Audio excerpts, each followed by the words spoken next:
The CDC says half of high school girls in our state report feeling sad and hopeless. That's twice the rate of boys. Emily Roberts is outside the Samaritan Counseling Center in Menasha with why experts say this is happening.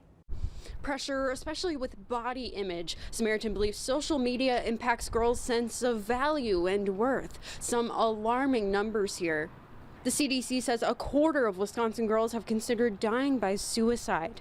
20% of girls made a plan and 11% of girls made an attempt. Samaritan is noticing similar trends in Northeast Wisconsin teens through its wellness screens. The screens ask about thoughts, feelings, and behaviors associated with mental health risks.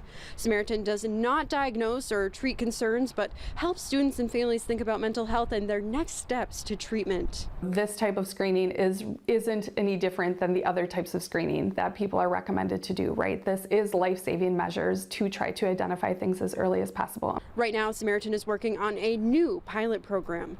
The focus is on 3rd through 5th graders, where students and their guardians complete the screen. Samaritan is noticing about half of middle schoolers have potential mental health concerns, and that's just one of the reasons screening is so critical. Earlier and earlier, we need to be concerned about these things, particularly suicide. You know, in the past, we used to really think about suicide and suicide research for 12 and above, and that's no longer the case. We're really thinking about 10 or 9 and above. If you or someone you know is experiencing a mental health concern, there's a free lifeline to help.